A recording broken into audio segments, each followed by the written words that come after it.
आत्मा खासकर विश्वासियों के लिए, कि बहुत विश्वासियों के अंदर कल जैसे हमने देखा, ये गलत विचार है। पवित्र आत्मा केवल एक शक्ति है और पवित्र आत्मा केवल आराधना के लिए है। यह पवित्र आत्मा केवल एक सामर्थ हवा की समान, लेकिन परमेश्वर का वचन बिल्कुल साफ ये कहता है, परमेश्वर एक है।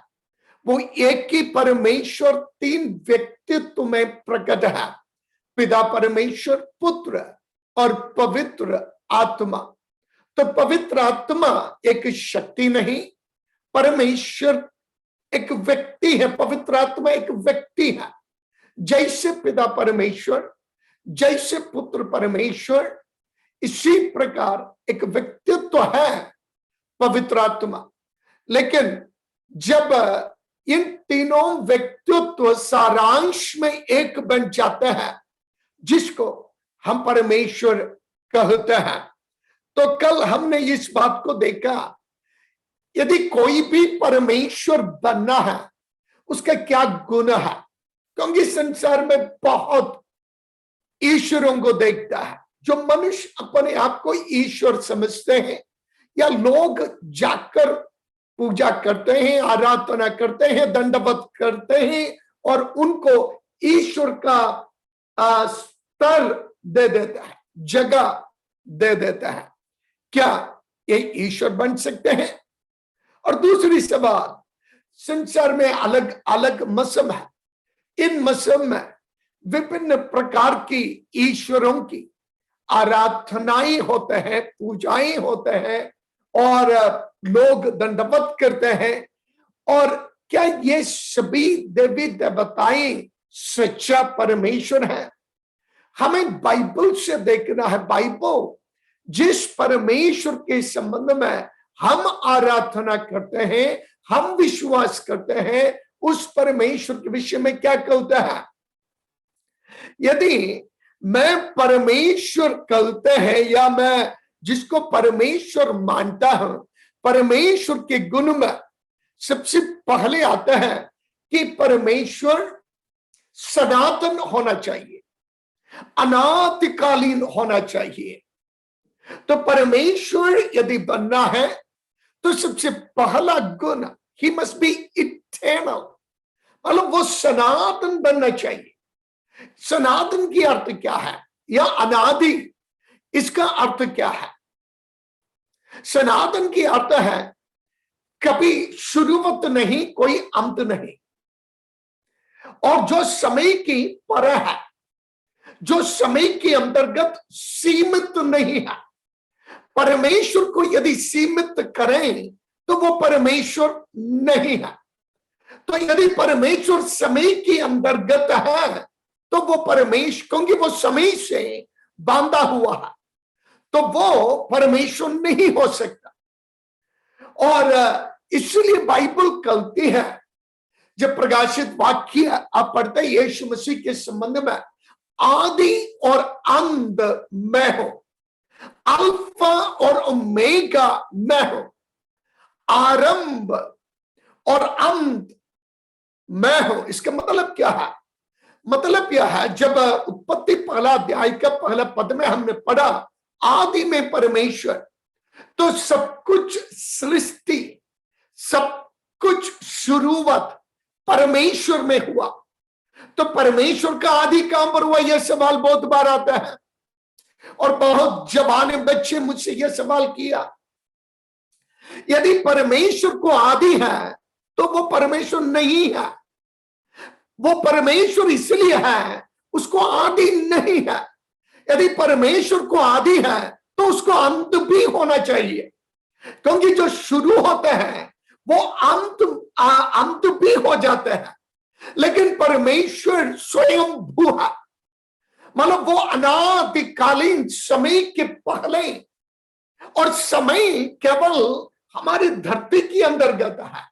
हमें समय से परमेश्वर ने बनाया है, क्योंकि हम समय के अंतर सीमित है, इसलिए हमारी जो सब कुछ है वो सीमित है। आपका शुरुआत है, आपको जाना भी है, और आप जो कुछ करते हैं समय के अंतर्गत है। और धरती को देखो, सब कुछ मौसम के हिसाब से सीजन, एक सीजन मौसम आ जाते हैं, चले जाते हैं, और दिन काल, और शुरू करें सेकंड, मिनट, घंटे, दिन, हफ्ता, महीने, साल, और फिर इसको हम समय की अंतर्गत उत्पत्ति पहला अध्याय को आप देखें, पहला दिन, दूसरा दिन, तीसरा दिन, ये कहां पर? स्वर्ग में नहीं है। अब स्वर्ग में कभी भी बाइबल पढ़े, वहां पर पहला दिन, दूसरा दिन, 14 दिन करके बाइबल के अंदर दिखाई नहीं दे रहा, क्योंकि जिस परमेश्वर की हम आराधना करते हैं वो समय के परे है, वो समय के बाहर है। इसलिए हम इस परमेश्वर को परमेश्वर जानता है, और इसलिए हम उनकी आराधना करते हैं। उनका कोई आरंभ नहीं, लेकिन सब कुछ उन्हीं से आरंभ हुआ है। वो अल्फा ओमेगा अर्थात आदि और अंत है, वो अनादिकालीन है, वो सनातन है। उनको कोई शुरुआत हम अपनी खोपड़ी में, अपनी बुद्धि में, जो मनुष्य समय से सीमित है, वो अनादिकालीन क्या है समझना मुश्किल है। और इसलिए पौलुस कहता है आप सब कुछ हम थोड़ा सा जानते हैं, लेकिन जब वो पूरा आ जाते हैं, अर्थात हम जब प्रभु के पास चले जाते हैं, ये शरीर की सीमा को छोड़कर तोड़कर जब परमेश्वर की उपस्थिति में हम चले जाते हैं, बहुत कुछ हमारे समझ में आने लगेंगे। और इसलिए यदि परमेश्वर सनातन है तो पवित्र आत्मा, यदि परमेश्वर है तो वो पवित्र आत्मा भी सनातन होना चाहिए, अनादिकालीन होना चाहिए। कोई पढ़िए इब्रानियों की पत्री, इब्रानियों का पत्री 9वीं अध्याय का 14 पद, हिब्रूज चैप्टर 9 वर्स 14, 14।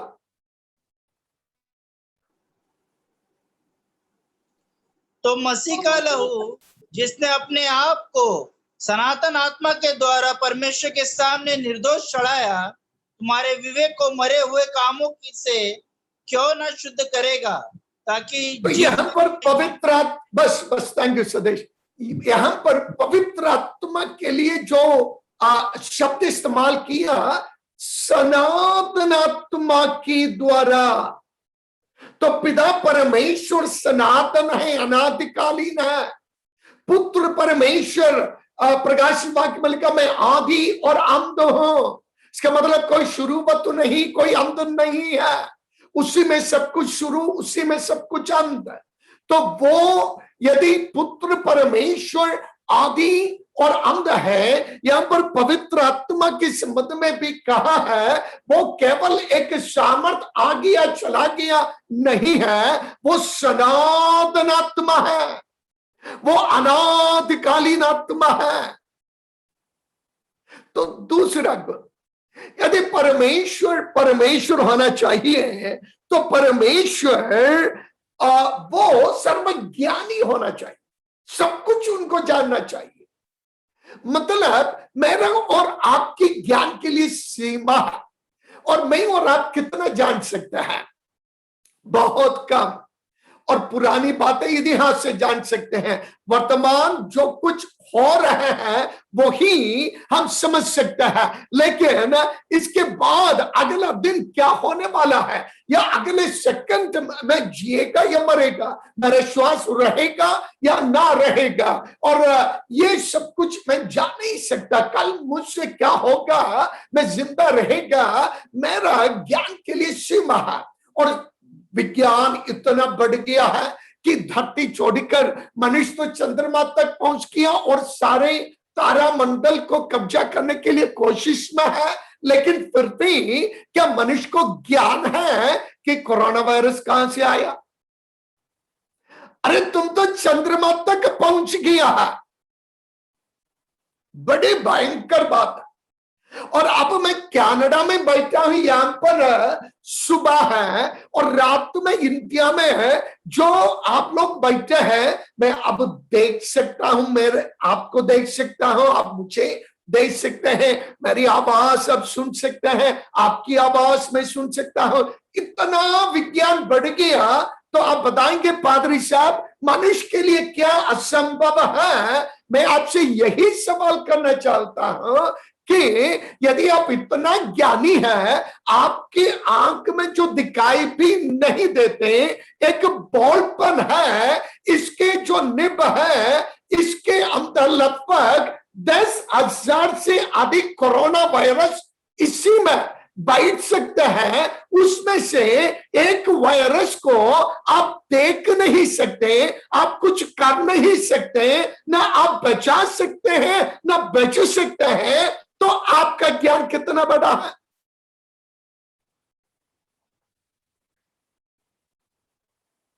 मतलब मनुष्य की ज्ञान की सीमा है, विज्ञान की विज्ञान खोजते रहते हैं। अरे कम से कम धरती की बातों को खोज लो ना।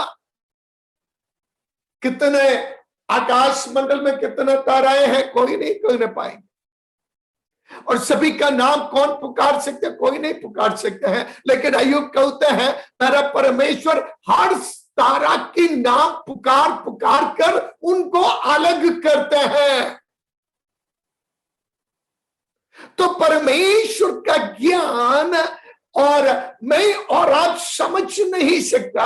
ये मत सोचो जब हम आकर पुकारते हे पिता परमेश्वर, हे पुत्र परमेश्वर, हे यीशु मसीह, हे पवित्र आत्मा, ठीक है, आप भय भक्ति के साथ जब परमेश्वर के पास आते हैं, परमेश्वर आपको स्वीकार करते हैं और परमेश्वर आपको प्यार करते हैं। लेकिन ये मत सोचना परमेश्वर कौन है। जहां पर आप बिठाया वहां पर बैठने वाला नहीं है परमेश्वर, और जहां पर आप उठाकर ले गया वहां पर जाने वाला नहीं है परमेश्वर। कुछ लोगों का यह विचार है परमेश्वर मेरा मुट्ठी के अंतर्गत है। जैसे कठपुतली वाला कहते हैं, इस प्रकार परमेश्वर भी जैसे मैं कहता हूं कठपुतली जैसे नाचना है, गलत है। परमेश्वर को भय करो, परमेश्वर को जो भक्ति देना है वो भक्ति दे दो, परमेश्वर से डरो। लेकिन साथ ही साथ उनका प्यार हमसे इतना महान था, अपना पुत्र को देकर हमें बेटा बेटी बना लिया। इसलिए ही आपके साथ अनुग्रह के सिंहासन के पास हम आकर अब्बा पिता पुकार सकते हैं। हालेलुया। तो परमेश्वर का ज्ञान जो है हम समझ नहीं सकता है। इतना परमेश्वर यदि ज्ञानी है, क्या मेरे समझ में नहीं जानता? अरे आप जन्म लेने के पहले ही वो जानता है, क्योंकि दाऊद कहते हैं भजन में, हमारी मां की पेट में हम जन्म होने के पहले ही प्रभु ने हमें जाना है। और मां की पेट में जब मैं जन्म लिया तो तेरा हाथ ने मुझे रचा है। इसका मतलब क्या है? मुझे 2 बच्चे हैं, और जो मां बाप है जिनके पास संतान है, जो मां लोग हैं या पिता लोग कभी कह सकते हैं आपका बेटा या बेटी असली कौन से समय पर उनका रूप हुआ था और कैसे वो रूप हो गया था। जब 9 या 10 महीने के अंतर्गत वो बच्चे बाहर आए तभी आप उनको देख रहे हैं।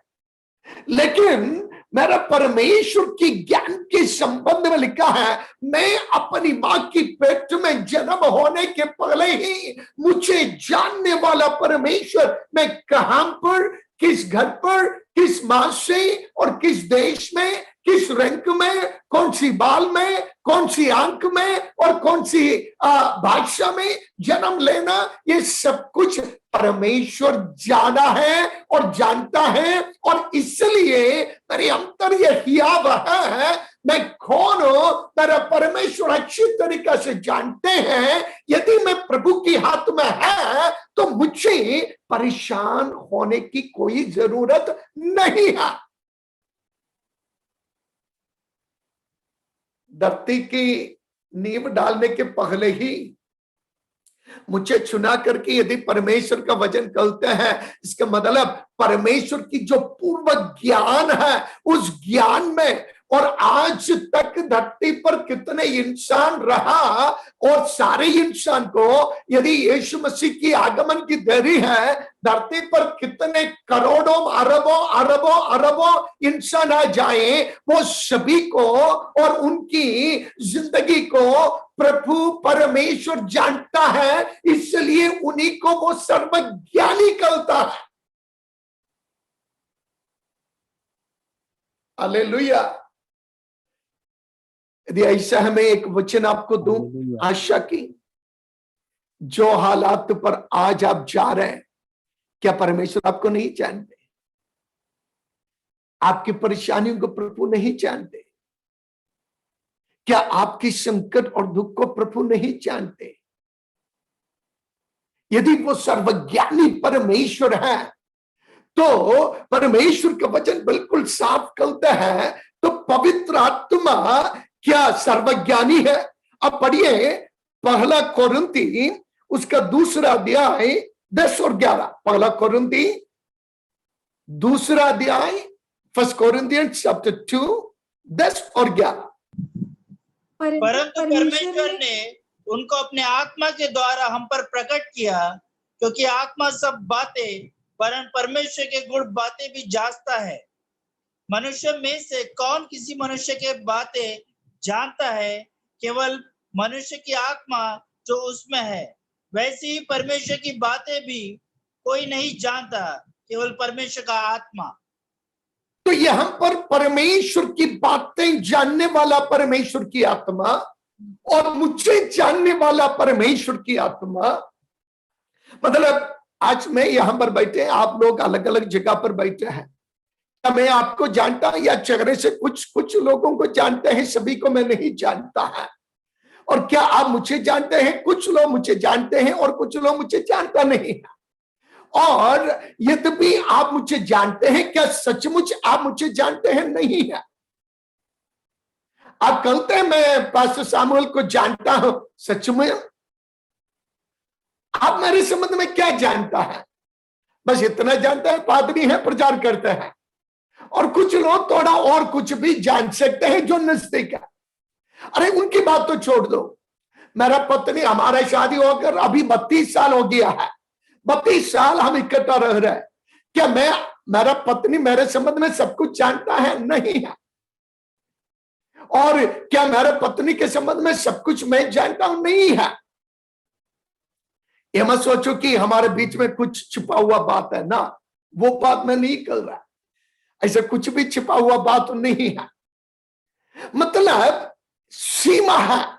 यहां तक मेरा मां बाप के संबंध में मैं क्या जानता हूं और मेरे संबंध में मेरा मां बाप क्या जानता है, सीमा है, सीमित है। मेरे अंतर जो विचार जा रहे हैं, क्या कोई जान सकते हैं? कभी नहीं। कोई भी स्कैन में ले लो, आप एक्सरे ले लो, या आप कोई भी एमआरआई ले लो या स्कैनिंग ले लो, मेरा हृदय के विचार तो कभी किसी में भी नहीं आएगा। लेकिन परमेश्वर की ज्ञान के संबंध में लिखा है तेरा आत्मा मुझे जानता है। और दाऊद कहता है मेरा उठना बैठना और मेरा हृदय का विचार, मेरा मुंह की बातचीत प्रभु तू जानते हैं। इसका मतलब यदि पवित्र आत्मा मुझे और आपको दिया गया है, यह मत सोचो परमेश्वर कुछ भी नहीं दिख रहे और परमेश्वर कुछ भी देखता नहीं है। और हम विश्वासियों का ये गलत विचार है, बस परमेश्वर चर्च में आते समय मुझे देखते हैं और बाकी समय में परमेश्वर नहीं देख रहा।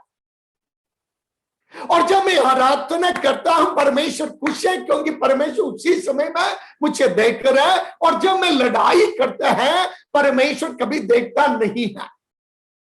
और जब मैं मुंह से सन्ना गाते हैं प्रभु की होवे सन्ना, प्रभु आनंदित होता है। जब उसी मुंह से और कुछ सन्ना गाते हैं प्रभु नहीं देख रहा। आपका सारा सन्ना प्रभु जानता है और देखता भी है। और क्योंकि वचन में लिखा है कि मेरा हर शब्द जो मुंह से निकलते हैं प्रभु जानता है। That's why वो सर्वज्ञानी कहा जाता है। और यहां पर पवित्र आत्मा के विषय में लिखा है वो सर्वज्ञानी परमेश्वर है। और वो पवित्र आत्मा यदि मेरे अंदर वास करते हैं, आपके अंदर वास करते हैं, विश्वासियों अपने जिंदगी को सही करो। कापटी विश्वास की जिंदगी को खत्म करो। क्योंकि पवित्र आत्मा यदि आपके अंदर वास करते हैं, वो पवित्र आत्मा आपका जिंदगी को जांच रहा है और आपकी हर विचार को वो पवित्र आत्मा जानता है। इसलिए यीशु मसीह ने कहा था जो तुम देखते हो सावधान रहो। क्योंकि जब मैं इन दिनों में जीवित वचन में मत्ती 5-6 पहाड़ी उपदेश कर बहुत गहरा शिक्षा जो हमें सीखना है। यीशु मसीह का कहना केवल यही है कि बाहरी जो कुछ करने को नहीं, हमारा हृदय जो परमेश्वर देख रहे। शमूएल से प्रभु ने क्या कहा कि तुम सभी बाहर देख रहे, अट्टे कट्टे जवान बाऊज के, शाऊल की सेना में लड़ने वाले दाऊद की सारे भाइयों को देखकर सामुएल ने सोचा चलो यही लायक है, यही अच्छा है, इनको अभिषेक करें। लेकिन परमेश्वर कहता मैंने इनको छोड़ दिया है क्योंकि तुम सब बाहर देख रहे हैं।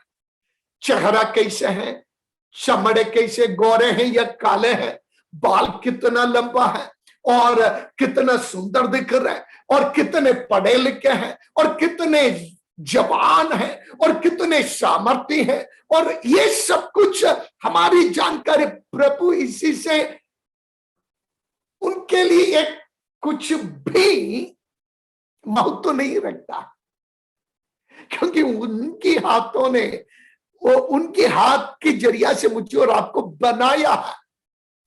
हाँ, प्रभु देख रहे हैं क्योंकि वो सर्वज्ञानी है। वो परमेश्वर की बात, पवित्र आत्मा परमेश्वर की बात जानते हैं। यदि आपको परमेश्वर के संबंध में कुछ जानना है, पवित्र आत्मा आपको सिखाना है। और पवित्र आत्मा आपको सिखाने के लिए आप अपने हृदय को खोलना है। तो यदि आप परमेश्वर की ज्ञान को प्राप्त करना है, संन्यास लेने से परमेश्वर का कोई ज्ञान नहीं मिलेगी आपको। जब तक पवित्र आत्मा आपको हृदय को खोलेगा नहीं, आत्मा की दृष्टि को नहीं खोलेगा, जब तक आप पवित्र आत्मा की समक्ष अपनी मन को, अपने हृदय को, अपनी सोच विचार को समर्पण न करोगा, परमेश्वर की ज्ञान आपको प्राप्त नहीं कर सकता। जब मैं बहुत साल पहले, मेरे ख्याल पर 20-25 साल हो गया होगा, उसके पहले ही था, जब यूपी में सेवा कर रहे थे, एक बार मैं किसी जगह पर जाते समय एक साधु जी से मिला। उनका एक हाथ ऊपर था, एक पांव भी ऊपर था, नीचे नहीं आ सकता, सूख गया था। मैंने उनसे बात सुसमाचार करने के लिए बातचीत करने लगे। मैंने पूछा, साधु जी आपकी पाप को क्या हो गया, क्या लकवा मारा है, आपका हाथ सूख गया है और ऊपर है? तो बताया ना, मैं ईश्वर की खोज में संन्यास में गया था। मैं एक शपथ लिया था। यह शपथ यह था, जब तक मुझे ईश्वर की ज्ञान, मोक्ष की ज्ञान प्राप्त नहीं होगा तब तक मेरा एक पांव मैं नीचे नहीं रखूंगा, मेरा एक हाथ मैं नीचे करूंगा। कड़े कड़े उनका जो हृदय का मतलब उनका क्या कहना चाहिए, जो इच्छा है, तीव्र इच्छा। मुझे याद नहीं वो कितने समय तक इस प्रकार संन्यास में खड़ा रहा, और अंत में जब उनको हाथ नीचे लाना कोशिश किया, नीचे ही नहीं आ रहा, पाँव भी सूख गया, हाथ भी सूख गया। मैंने पूछा, साधु जी आपने ईश्वर का ज्ञान प्राप्त किया है क्या? आपने मोक्ष का मार्ग को या ज्ञान को प्राप्त किया है? उन्होंने कहा, ना अभी भी मैं खोज में हूं, ना अभी भी मैं खोज में हूं। मतलब यदि परमेश्वर के संबंध में आपको जानना है, आप पवित्र आत्मा को अपने जीवन में कार्य करने दो और पवित्र आत्मा वचन को समझाने दो। परमेश्वर की आत्मा आपके ज्ञान को खोलने दो, ताकि उद्धार की, जब उद्धार हम कैसे पाते हैं? पवित्र आत्मा हमारे हृदय को खोला है, आंख को, अंतर आत्मा की दृष्टि को परमेश्वर जब तक पवित्र आत्मा नहीं खोलेगा, कोई भी यीशु मसीह को उद्धारकर्ता के रूप में ग्रहण नहीं करेगी। इसलिए पौलुस कहता है, मेरा प्रार्थना यह है पिता परमेश्वर से कि तुम परमेश्वर की ज्ञान प्राप्त करने के लिए तुम्हारी अंतर की आंख को पवित्र आत्मा खोले। मैं बोलते जाएंगे, लेकिन विषय पर हम वापस आए तो सर्वज्ञानी होना चाहिए। जिस ईश्वर की आप सेवा कर रहे, आराधना कर रहे, क्या वो सर्वज्ञानी है? सब कुछ वो जानते हैं। तीसरा, यदि परमेश्वर होना है या पवित्र आत्मा को हम परमेश्वर समझना है, तो वो सर्वव्यापी भी होना चाहिए। इसका मतलब क्या है? इसका मतलब यह है कि अब कनाडा में बैठकर मैं पुकार रहा, भारत में बैठकर आप पुकार रहे, रूस में बैठकर और कोई पुकार रहे, हे प्रभु बचा ले। चीन में बैठकर और कोई पुकार रहा है, हे प्रभु बचा ले। भारत में जो कोई अपने आप को ईश्वर कहते हैं, क्या एक ही समय में वो चीन में और कनाडा में और रूस में और अफ्रीका में बैठने वाले लोगों की बातें सुन सकते हैं या बचा सकते हैं?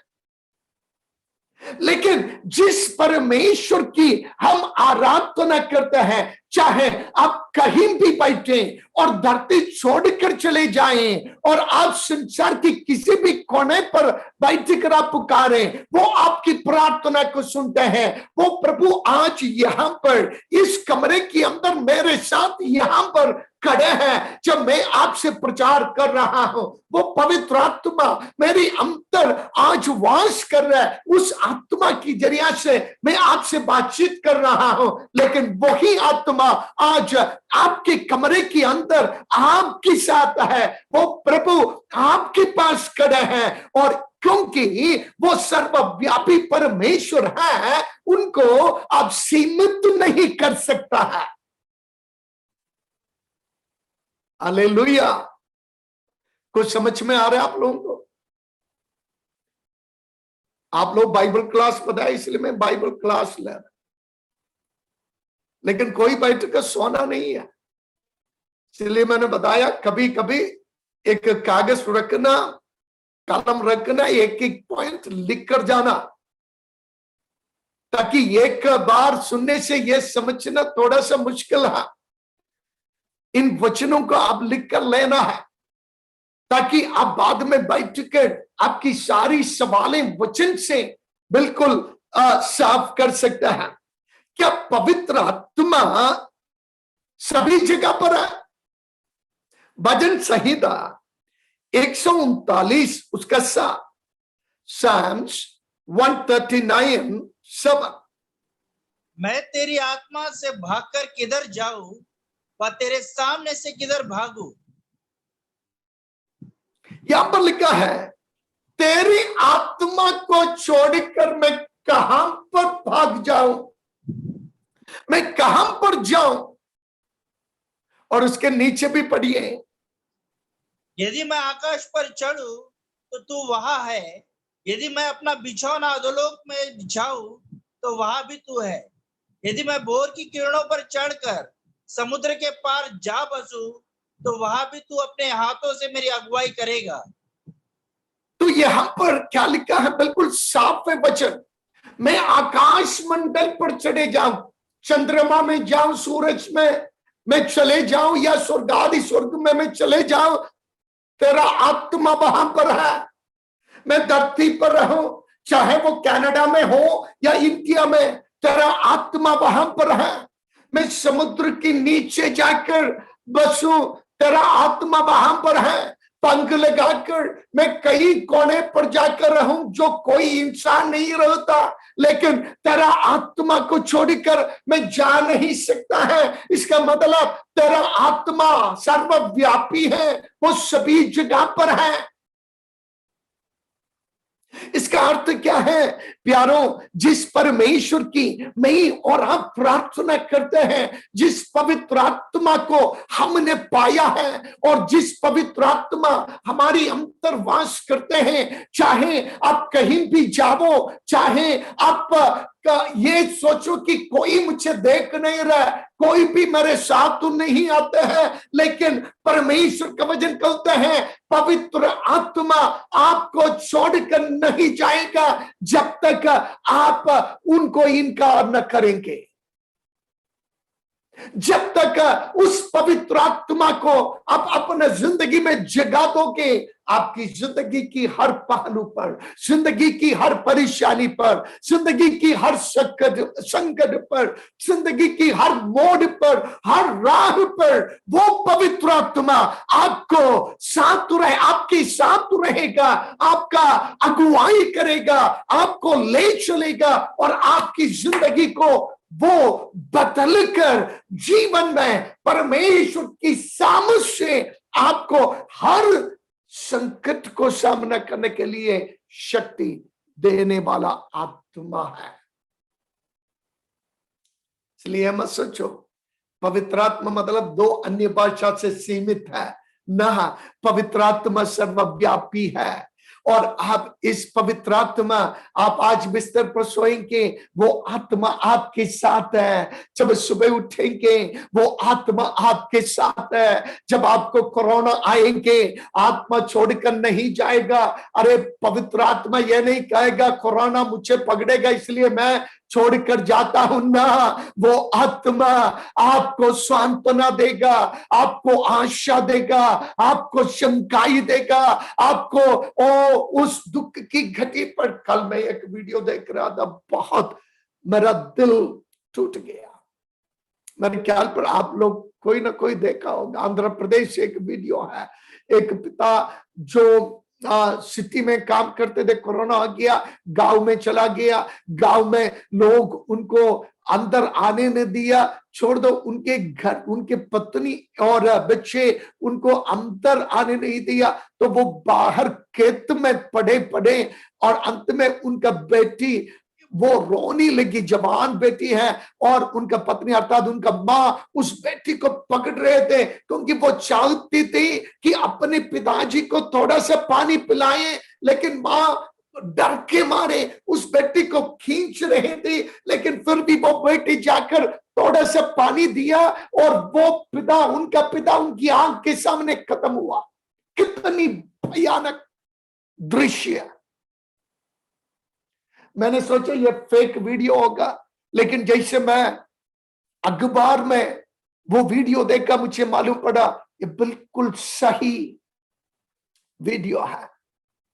तो इस प्रकार की हृदय टूटने वाली। प्यारो, ये मत सोचो कि आज इस डिवाइस के सामने आपके घर के अंदर आपके पत्नी के साथ या आपके पति के साथ, आपके बच्चे के साथ आप आनंद के साथ प्रभु की आराधना कर रहे हैं। प्रभु को धन्यवाद करो, प्रभु ने आपको बचा लिया। लेकिन कल जो कुछ भी हमारी जिंदगी से हो जाए, मैं आपको यह सांत्वना देना चाहता हूं, पक्का आपको ये दृढ़ वायदा वचन की अंतर्गत से मैं आपको देना चाहता हूं, पवित्र आत्मा जो आपके शरीर में वास करते हैं, चाहे डॉक्टर भी छोड़ जाए, आपका पति पत्नी भी छोड़े, यदि ये पवित्र आत्मा आपकी अंदर वास करे, ये आत्मा आपको कभी भी छोड़कर नहीं जाएगा। ये आत्मा आपके साथ रहेगा, वो आपकी अगुवाई करेगा, वो आपको आगे बढ़ाएगा। यहां तक मृत्यु की तराई में होकर जब आप अकेला जाते हैं, उस तराई में भी वो आत्मा आपको अनादिकालीन परमेश्वर की उस अपनी जिंदगी में स्वर्ग की उस सोने से बनाया हुआ उस चमकीली स्वर्गीय सड़क के और प्रवेश करने के लिए वो आत्मा आपका हाथ को पकड़ कर ले जाएगा। इसलिए वचन कहते हैं, आत्मा को दुखी न करना, don't grieve the Holy Spirit, पवित्र आत्मा को दुख न पहुंचाना। इसका मतलब क्या है? पवित्र आत्मा एक व्यक्ति है, पवित्र आत्मा एक व्यक्ति है, इसलिए वो दुखित हो जाते हैं। कैसे पवित्र आत्मा दुखित होते हैं? जब, क्योंकि पवित्र आत्मा एक पवित्र जिंदगी में ही बिता सकते हैं, जीवन बिता सकते हैं। तो जब कभी मैं पवित्र आत्मा की विपरीत में, मेरी जिंदगी में, मेरे विचार में, मेरे हृदय में अशुद्धता आते हैं, वो पवित्र आत्मा दुखी हो जाते हैं। जब मैं परमेश्वर को छोड़कर अपनी मन मर्जी की राह पकड़ता हूं, पवित्र आत्मा दुखी हो जाता है। इब्रानियों के पत्र में ऐसा लिखा है, और वो लोहू जो हमें छुड़ाया गया उसको हम अपनी पापों के नीचे रौंदते, तो अब कौन सा बलिदान बाकी रह गया है? इसका मतलब हमेशा के लिए हम नष्ट हो जाएंगे। इसलिए पवित्र आत्मा की आवाज को सुनिए। एक और, यदि परमेश्वर है, वो सर्वज्ञानी है, वो सर्वव्यापी है, तो वो सर्वशक्तिमान भी होना चाहिए। उनका सामर्थ्य का कोई सीमा नहीं होना चाहिए, उनका सामर्थ्य का कोई सीमा नहीं होना चाहिए। और परमेश्वर का सामर्थ्य, मैं एक ही शब्द में उसको बताऊं, आदि में परमेश्वर ने आकाश और धरती को बनाया। इसका मतलब क्या है? वो सृष्टिकर्ता परमेश्वर है, सब कुछ उन्हीं से सृष्टि हुआ है। जब वो सृष्टि करता है, आपको सृष्टि के संबंध में क्या जानकारी है? मुझे सृष्टि के संबंध में क्या जानकारी है? कुछ भी जानकारी हमें परमेश्वर की सृष्टि के संबंध में है नहीं है।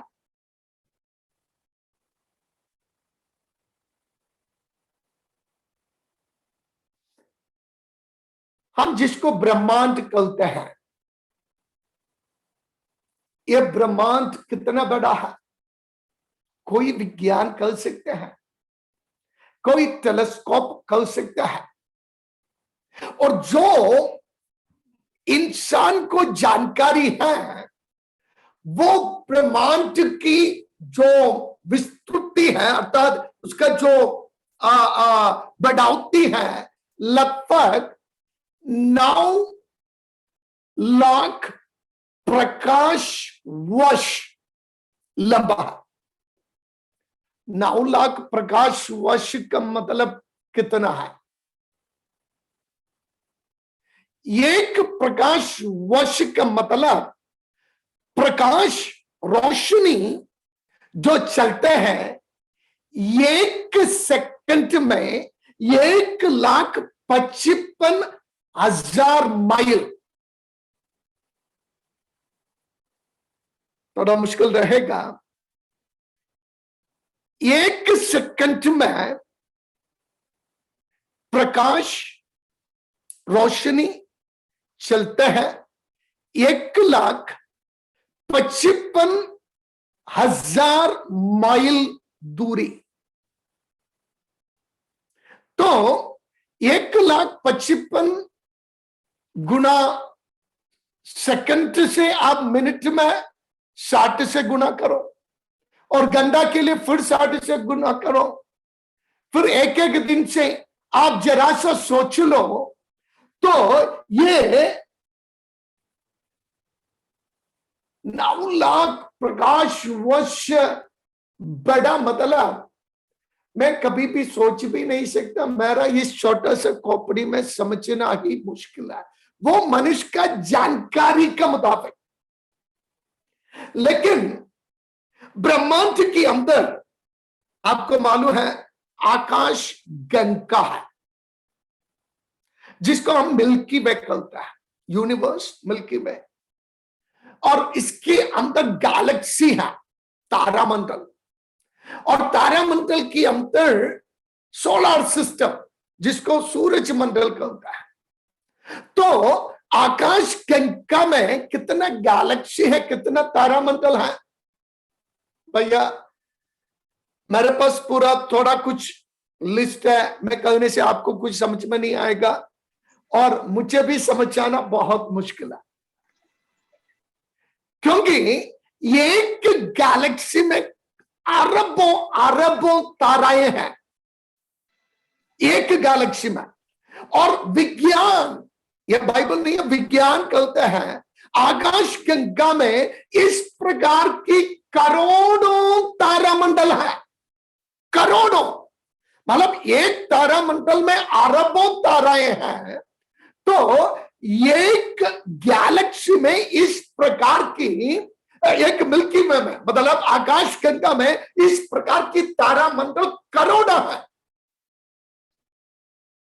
और हमारा जो, जिसको हम सौरयूथ कहते हैं, सूरज, और हर गैलेक्सी में, तारामंडल में इस प्रकार की अनगिनत अनगिनत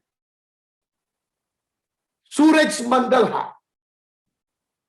मतलब यूनिवर्स, जिसका अर्थ है ब्रह्मांड। मैं कहकर मेरा मुंह खोल सकते हैं ब्रह्मांड, लेकिन यह समझना मेरा बस का नहीं है।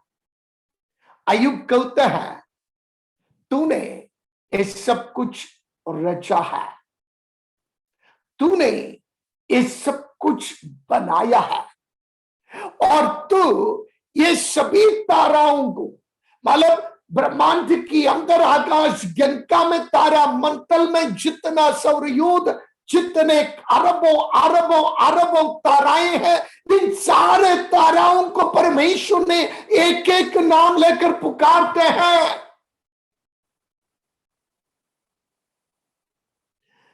मेरा एक कसिन भाई है, प्रभु के दास है, वो अभी अमेरिका में है। उनको 9 बच्चा है, 9 बच्चा है। और कभी कभी जब वे छोटे थे, इंडिया में था, कभी कभी इनमें से जब एक आते हैं तो ये पिताजी, उनका डैडी, मेरा कसिन जो है, उनका बात, तीसरा कौन है, मतलब उनका नाम कभी वो भूल जाता है। 9 बच्चे में एक का नाम भूल जाते हैं, तो वो नंबर डालते, तीसरा आ जाओ।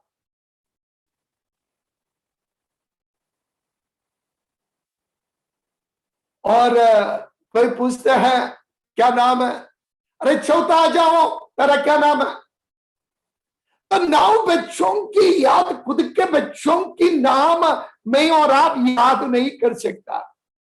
प्यारो माफ करना, शिवनी में आप विश्वासियों को कितने बार देखा, बहुत बार में आपका क्या नाम है, तो आप कहेंगे अरे पास्टर साहब आपने तो बपतिस्मा दिया है। लेकिन ये बल्ब कभी कभी फ्यूज हो जाते हैं, और जैसे उम्र होते जा रहा है शक्ति कम पड़ते जा रहा है, यादगारियां कम होते जा रहे हैं। लेकिन क्या परमेश्वर का याद का कोई कमी है?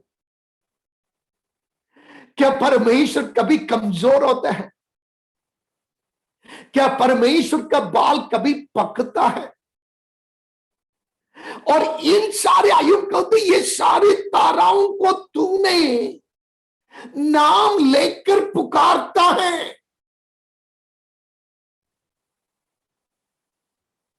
हालेलुया।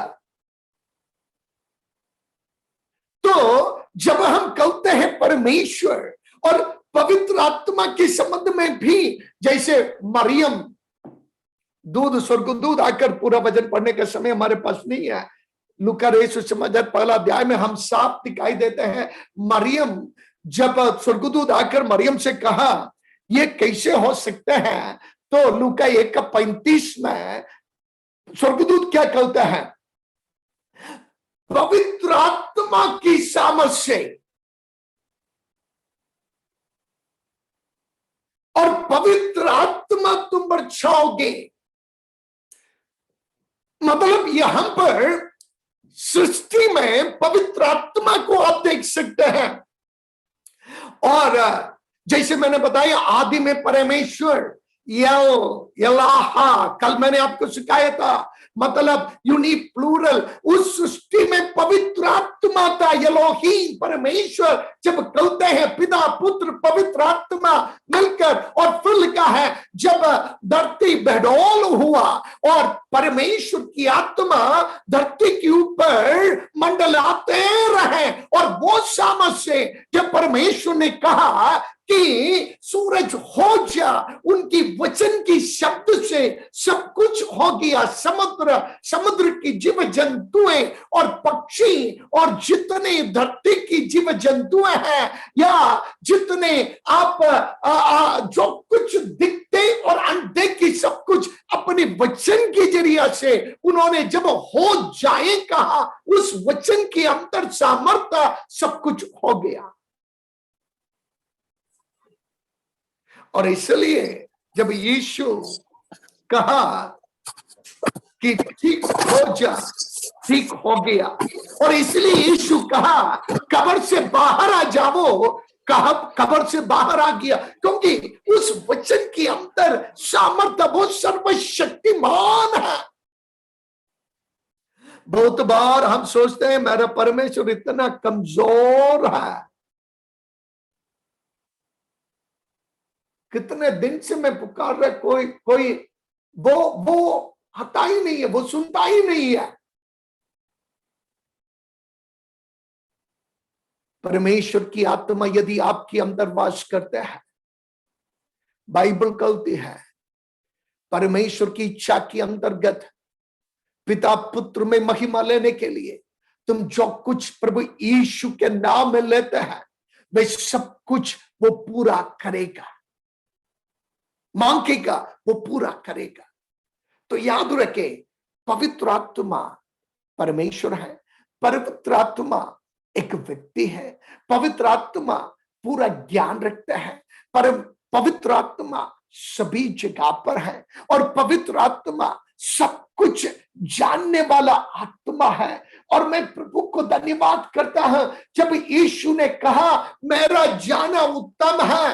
कारण क्या है? क्योंकि मैं जाने से मैं पिता से मांगूंगा कि पवित्र आत्मा को तुम्हारे बीच में भेजने के लिए, वो हमेशा तुम्हारे साथ रहेगा। कब तक? जब तक कलीसिया धरती के अंतर्गत है। क्योंकि तस्सलुनीके पुत्री में बिल्कुल साफ लिखा है, कलीसिया जब उठा लिया जाएगा, रास्ता में रोकने वाला अर्थात पवित्र आत्मा फिर संसार में नहीं रहेगा, फिर विरोध मसीह का, एंटी क्राइस्ट का इस धरती के ऊपर शासन होगा। इसका मतलब तब तक जब तक कलीसिया धरती पर है, मतलब मैं और आप यीशु मसीह की आगमन तक, जब तक हम इस संसार में रहोगे, ये पवित्र आत्मा जो सर्वशक्तिमान है, जो सर्वज्ञानी है, जो सर्वव्यापी है, जो एक हवा नहीं, केवल एक सामर्थ्य नहीं, क्योंकि परमेश्वर की आत्मा व्यक्ति है। कैसे? क्योंकि वो जान सकता है, उनको दुख पहुंचा सकता है, और वो हमें चला सकता है, और वो हमें जानने वाला आत्मा है। सृष्टि किया हुआ आत्मा, हमें सृष्टि किया हुआ परमेश्वर की आत्मा है। अब कल से पवित्र आत्मा से संबंधित आत्मा की बपतिस्मा क्या है, पवित्र आत्मा की वरदान क्या है, ये सब कुछ मैं सिखाने के पहले पवित्र आत्मा के संबंध में थोड़ा सा जानकारी आपको होना बहुत जरूरी था। ये केवल एक नहीं, 1 महीना में आपको पवित्र आत्मा के संबंध में सिखाएं काफी नहीं है। बाइबल के अंदर इतना वचन बिल्कुल साफ पढ़ाते हैं हमें पवित्र आत्मा के संबंध में। बस आज मैं आपको यह बताकर समाप्त करना चाहूंगा, इस आत्मा को दुखी न बनाओ। ये आत्मा हमेशा मानव के साथ वाद विवाद नहीं करेंगे। कौन कहा?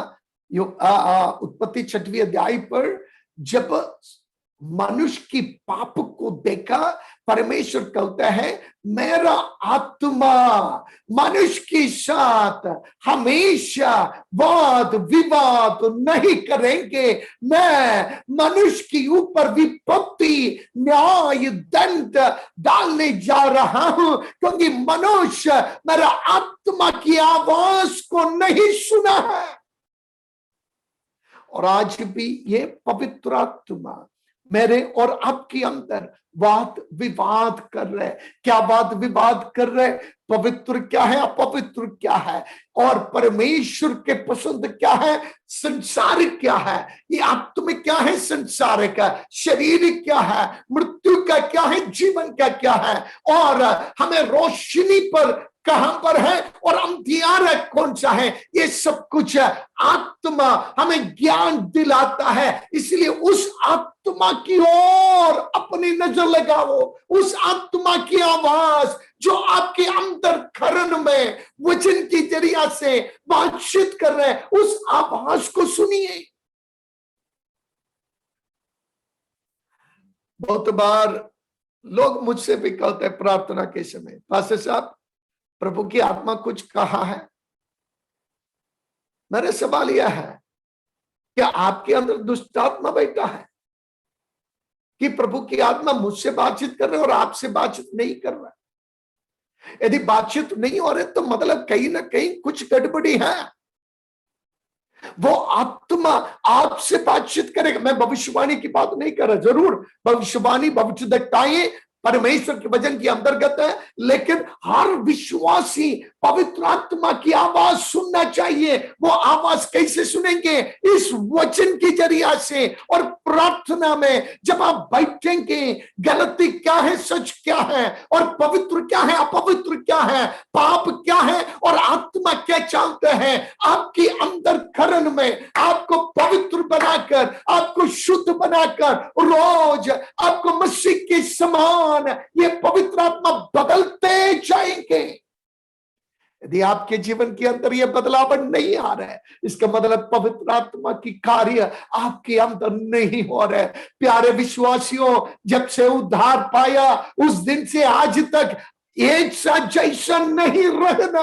आपके अंदर ये बदलाहट आना चाहिए। ये बदलाहट पवित्र आत्मा जो परमेश्वर है वो ही ला सकते हैं, लेकिन उस आत्मा को कार्य करने के लिए दे। अपने जीवन को समर्पण करिए। आइए अपनी आंखों को बंद करें, हम प्रार्थना में चले जाएंगे। धन्यवाद प्रभु, धन्यवाद प्रभु, तेरा वचन के लिए धन्यवाद प्रभु। पवित्र आत्मा के लिए हम धन्यवाद करते हैं। तेरा आत्मा हमारी अंदर वास करते हैं परमेश्वर। हे पवित्र आत्मा, बहुत बार हमने आपको दुख पहुंचाया है। हमने आपकी आवाज सुनते ही उस आवाज को टुकरा दिया है। जब आपने चेतावनी दिया, जब हे पवित्र आत्मा आपने हमें शुद्ध करने के लिए यीशु के लोग के जरिया से हमें पवित्र होने के लिए बताया, हम गंदगी की ओर चला गया, हमें माफ कर। इन दिनों में तेरे वचन के अंतर्गत हमारे प्रभु तेरा आत्मा हमसे बातचीत निरंतर करते रहने दो प्रभु जी। जो लोग तेरा वचन सुना है सभी को मैं तेरे पास ले आ रहे खुदा। यदि कोई परेशान है, कोई संकट में है, और आज भी हे परमेश्वर तेरा जानकारी उनके लिए बिल्कुल अज्ञान है, उनकी नजर को खोल दे, ताकि इस संसार से बढ़कर एक अनादि जिंदगी हमारे लिए है, एक अनादि जीवन हमारे लिए है, उस जीवन के लिए खुदावंद हम अपने आप को तैयार करें, तेरा आत्मा की अधीन में हम हो जाएं और आत्मा की अगुवाई को हम जानने पाए और जिंदगी खुदावंद तेरी ओर लिखने दो प्रभु। यदि कोई बीमार है, कोई भी बीमार है, छू ले प्रभु, तू सर्वशक्तिमान परमेश्वर है। यदि कोई भी कोरोना वायरस के हमारे रिश्तेदार, हमारे आस पड़ोस के लोग है खुदावंद, तू उनको छू ले। भारत के लिए प्रार्थना करते हैं खुदावंद, हर स्टेट के लिए खुदावंद, इतना भयंकर स्थिति पर देश आ गया है, तू ही बचा सकता है और प्रभु जी तू ही छुड़ा सकता है। यीशु नासरी के नाम है वायरस की सामर्थ्य को तू खत्म कर प्रभु। जबकि तेरे लोग आज सोने जाएंगे, तेरे उपस्थिति उनके साथ हो, और आज यहां पर इस दिन में हमारे साथ तू रहना खुदावंद, धन्यवाद हो प्रभु।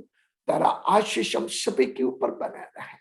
सिवनी कलीसिया के लिए मैं प्रार्थना करता हूं इन दिनों में, जबकि वे तेरा चेहरा खुदावंद ढूंढ रहे, खोज रहे, एक बहुत बड़ा बेदारी उस कलीसिया के अंदर इन दिनों में आने दो खुदावंद। लोग जानने दो कि एक ही परमेश्वर है जो सर्वशक्तिमान है। लोग जानने दो केवल तू ही उनकी पाप को क्षमा कर सकते हैं। नागपुर कलीसिया के लिए मैं प्रार्थना करता हूं, तेरा बड़ा बेदारी उस कलीसिया में, उस शहर में होने दो। बाकी सारे तेरे लोगों के लिए, पवित्र लोगों के लिए हम प्रार्थना करते हैं खुदावंद। जो दुखी है, जो संकट में है खुदावंद, तू बचा ले खुदावंद, छुड़ा ले खुदावंद। जबकि तेरे लोग विश्राम करोगे, तेरा आत्मा उनसे बातचीत करे। धन्यवाद हो यीशु मसीह, यीशु के नाम में मांगते हैं, सुन और ग्रहण कर पिता, amen amen. Praise the lord. पपिंदर बदा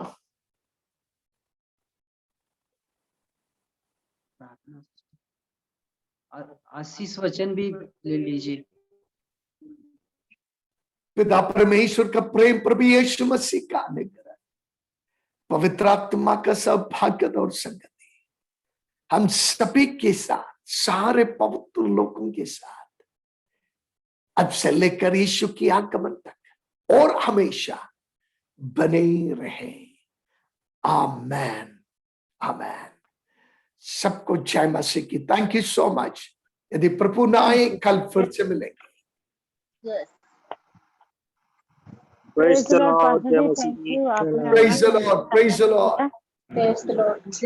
pastor ji, Praise the Lord, Pastor. Praise the Lord. Praise the Lord. Lord, Jai जय मसीह की, जय मसीह की। Praise the Lord. Hallelujah. Praise the Lord. जय मसीह। Praise the Lord. Praise the Lord. Praise the Lord. Praise the Lord. Praise the Lord. प्रभु सबको आशीष दे। Praise the Lord. Hallelujah. सभी को प्रभु आशीष दे। आमेन आमेन।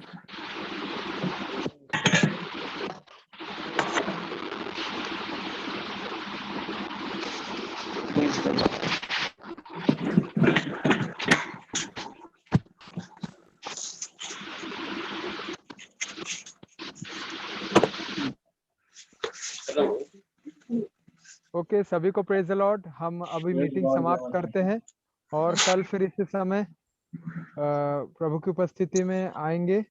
Okay, सभी को जय मसीह की। थोड़ी देर रुकना है। ये मस्ती की